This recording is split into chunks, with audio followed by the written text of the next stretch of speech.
To us, magic sounds like this extraordinary thing, pulling a rabbit out of the hat, coming out of nowhere. But it's here, it's real, and the more that we are open to the unseen, to the energies of this world, to abundance and manifesting, to calling in and growing, the more we'll be able to call magic into our lives. Join me as I share stories, wisdom, and curiosity around connecting with your higher frequency, tapping into the synchronicities of the universe, and opening up to the unseen possibilities that this world has to offer. I am your host, Dayna Faye, and this is the Ordinary Magic Podcast. You're doing great. You're, in fact, doing a wonderful job.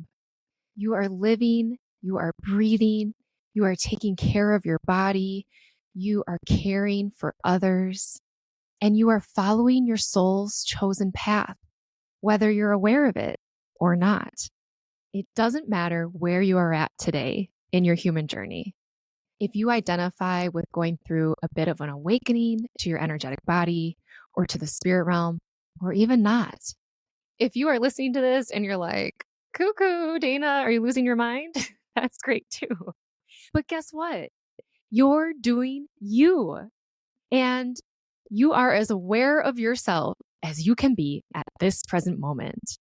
Are you aware of how your interactions leave an energetic footprint on your past, your present, and your future of not only your life, but another person's life? And I feel kind of a gasp when I say that from my own experience. Man, that's a lot of pressure, but let it go, let it go, let it go. All humans are leaving footprints, and sometimes, depending on the point we're at in our journey, and it doesn't even matter if you feel like you've made it to the top of the mountain already, we all make mistakes. We all react poorly sometimes. We all use our language in a way that we wish we would have said a completely different word, or thought about it later and said, oh, I wish I would have said that more confidently or explained myself more. We all have reactions, but I want you to take a minute here. Take a minute. And if you're driving, just be careful. But if you are in your house doing the dishes, working, wherever you are, either standing or sitting, stop what you're doing. Just stop right now. Feel your 2 feet on the ground. Feel the bottom of your feet touching the ground. Bring awareness to the arches of your feet. Now, whether you're standing or sitting, just elongate your spine so you're nice and tall. Take a big inhale and raise your shoulders up. Squish them up to the sky. And then exhale, relax them down. Let's do that one more time. Inhale, raise those shoulders up, up, up. Exhale, relax them down and feel the energy of your feet, the soles of your feet touching the ground. And relax your body. Relax all the tiny muscles in your face. And most importantly, relax your mind. Because your mind is telling you what to do. It's telling you a lot of things that are simply not true. It's analyzing and it's doing its job, right? But we only need it to do its job in certain areas. And one of those areas that we do not need our mind for in regards to our human and our souls is to tell us who we are, what we are, how we're meant to act, what we're supposed to do, and to tell us anything else that makes us feel like shit. That is simply not true. That is just your mind playing tricks on you and keeping you safe. Okay, go back to whatever you were doing now. And I hope that helped you relax a little bit. I think we go through the day a lot and just don't realize how tense we are and just how uptight we are, and just because of all of the things, right? This world is moving faster, and at the same time, our consciousness is evolving. We're becoming more aware. We are growing a bigger awareness of our energetic selves. What does that mean? To our energetic selves, to our energy bodies, to the fact that we are not just this human in a meat suit, but we are a whole energy field. We have an aura that soaks up energy from around the world, an aura that also soaks up everybody else's energy. So, like when you go out in nature and you feel really calm, right? That's at least most people's experience because beautiful nature is helping us calm, clear our energy, center us back to ourselves, into our hearts and into our souls. It's that unexplainable connection we just feel. And I'm feeling such a call to teach other people and just, I guess, really share my passion on what it feels like to grow this awareness and attunement to your energetic body. It takes a lot of practice and awareness to tune in to your energy being. But it's such a beautiful journey from just the beginning of knowing that the most simple energetic thing is happening. You know, like when you have 5 friends who are hanging out one night for a couple hours, everything's great and amazing. And then 1 or 2 new people come in and the room just completely shifts the atmosphere. It either can shift it in a good way or in a poor way. Or when you, and that's energy. That's you being an energy reader. We are energy beings. There is so much more to us than what meets the eye. And our soul is dying to express itself through your human form. It wants to experience everything. It wants to experience everything. It does, the good and the bad. And obviously, there are some really, really bad things that happen sometimes, and we just can't reckon with why our soul would want to experience that. And you get the big picture that what I'm saying here is that our souls want to experience the polarity of what it means to be a human being, to feel incredibly sad and melancholy one day, and then move through those emotions. And all of a sudden, another day, you're feeling high on life and super happy. And the reason you can measure that is because you felt the exact opposite at a different time. And do you think you would have felt that happy if you didn't feel the emotion first of sadness and melancholy? Think of another way that we know we're energy readers. Watching a movie, when you're literally so in it with the storyline that's made up most of the time, right? But movies, they really pull on the heartstrings. They make it so that your stomach feels nervous. They make it so that you're on the edge of your seat or so that you're crying. Because even if that character is fictional, you feel for them. You feel for them. We are so fortunate as human beings to feel for each other. And we're more connected energetically and telepathically than we give ourselves credit for. We all have the ability to read our own energy, our chakra system, to connect with another's energy, to bring in psychic information. And most of all, we have the ability to really get to know our souls. So not only do we get to know ourselves on what it looks like on paper, like, here's my resume, I went to college, all those things. No, that's what we're taught our whole lives, right? Here's my resume. These are the accomplishments I went through. I was, in student council. I was the secretary in high school, like that type of stuff. But what if we made a resume for our soul? Oh my gosh. What? How would I even write a resume for my soul? I don't know if I could. It's unexplainable. Only I know what this Dayna feels like, what my essence feels like, what my soul goes through, what my body and heart and my psyche from day in and day out are feeling and exuding. And yes, we can get to know each other on a very intimate level. And the more that we can tune into and respect how incredibly different we really all are, oh, this is so exciting. What is the resume for your soul? What are your soul's desires? What does your soul want to experience in this one human incarnation? What does your soul want to learn? What challenges does it want to face and go through and collect those new karmic badges for another lifetime?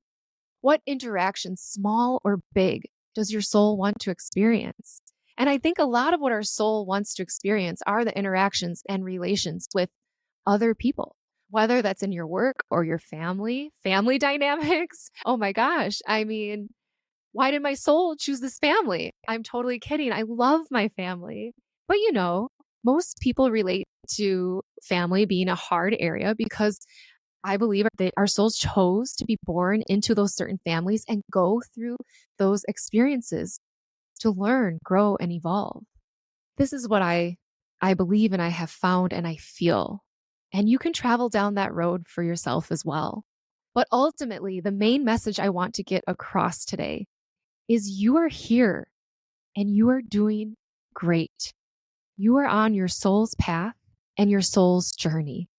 Whether you are going through it right now as you're listening to this, whether it's something new, something that is a pattern that reoccurs often for you, and you repeat it and repeat it and repeat it over and over again until one day there's this urge inside of you to not repeat that pattern anymore and to choose something different. And then your soul is cheering and rejoicing, and it's so happy that you again picked up another life badge, another lesson. It's so satisfied. And I hope I'm delivering this in a way that doesn't make you feel like now you have to go out and fix yourself or that you're broken. No, you're not broken at all. In fact, you're completely whole. You are the essence of you, your soul. We just oftentimes lose our essence along the way. We lose it because sometimes, especially when we were adolescents in our family or in school, having a certain experience of what our authenticity was, it wasn't cool. It wasn't normal. And we're used to wanting to fit in, right? What is so incredibly exciting is that this is the age of Aquarius. As we're making our way through this, what people call a great change, we are stepping into a world of individuation. The old structures of needing to stay similar and together in order to be safe is not needed anymore. Most of us are safe and secure. So now we have the opportunity to individuate. We get to claim back who we are because every single part of you fits in. The part of you that wants to learn how to code apps and pick up piano again, and also are a daycare teacher. Like all of that, there is room for all of that here. And you can be a parent and work your way up to CFO of a company and learn how to woodwork and also do full moon practices if you want, if that's what your soul desires. And it's possible to do everything.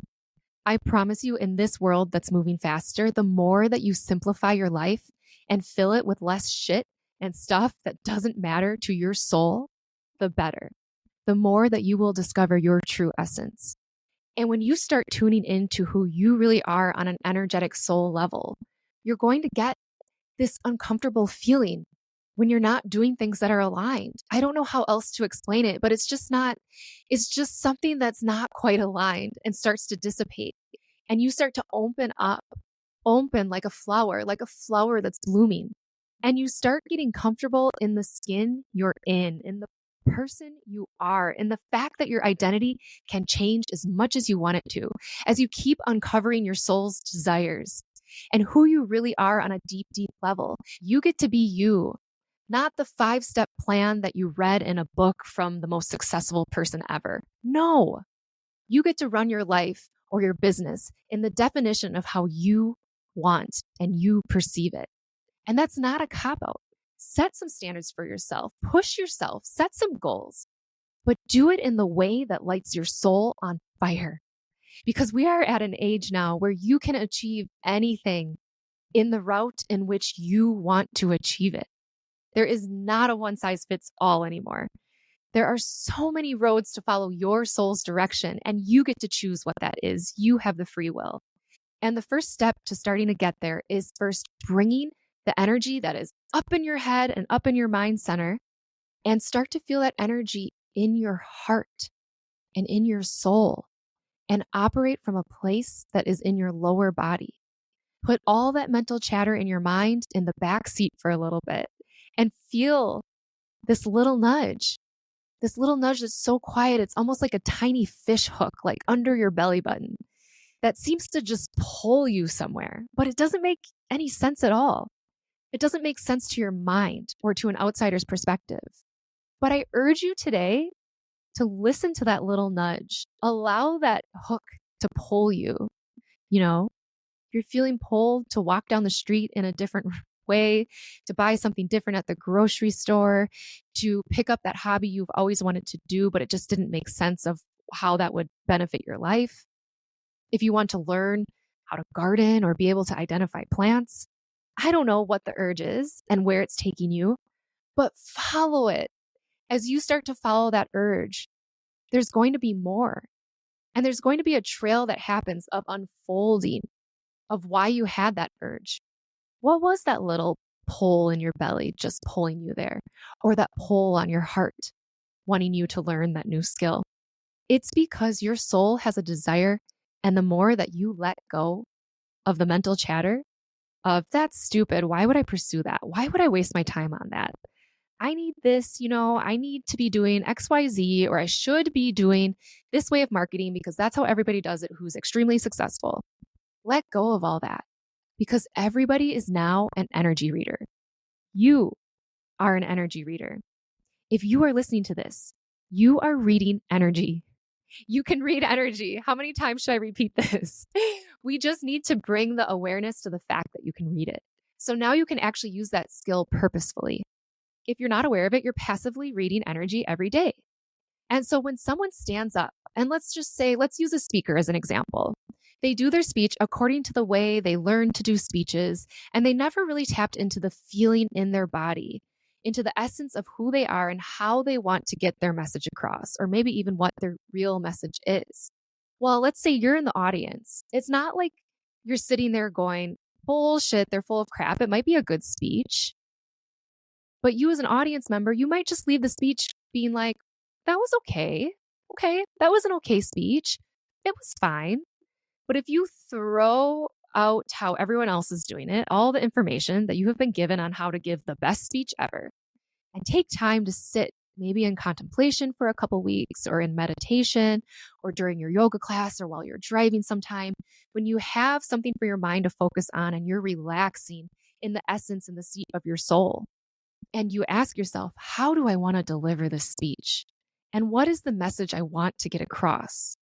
And when you start delivering that from your belly, from your heart and your soul, and if you don't know what I'm trying to say, I'm talking about delivering that speech from an essence of you with your energy that's flowing anywhere from your heart area and your belly.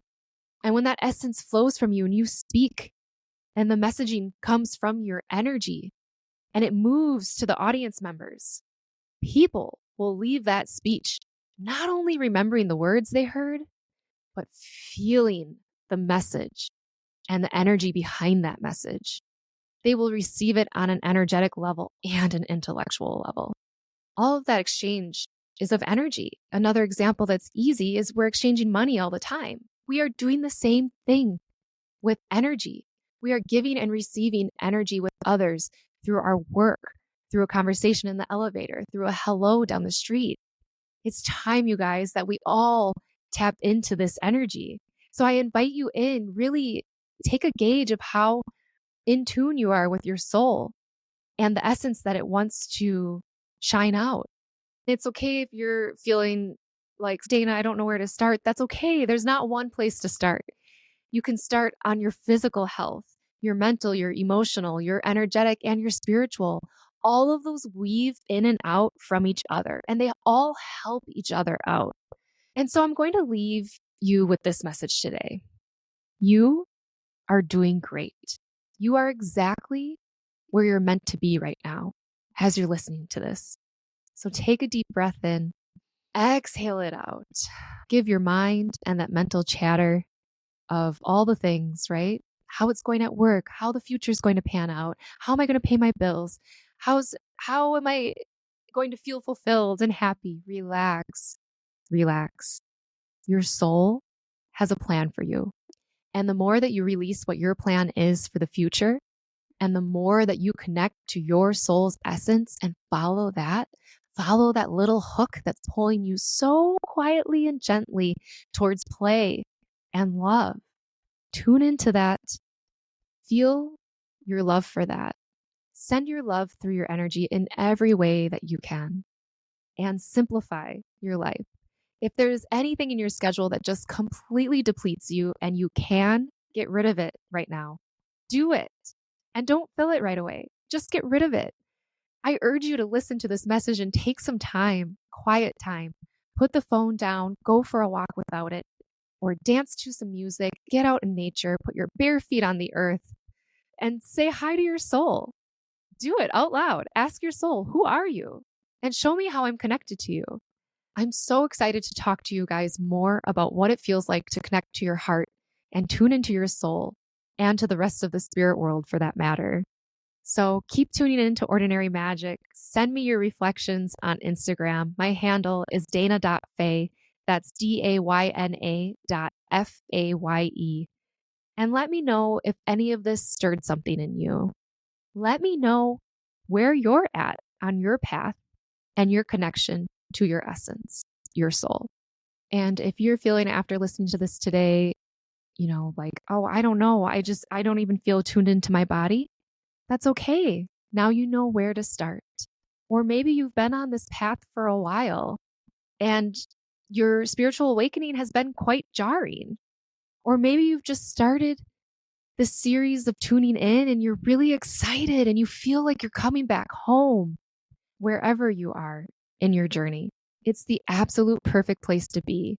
And know that it's all a divine plan and you are doing great. Ordinary Magic is a Lit Path Studios production produced by Jamie Gale and Dayna Faye. Music is by Shane Ivers. Until next time, I wish you many powerful moments of ordinary magic.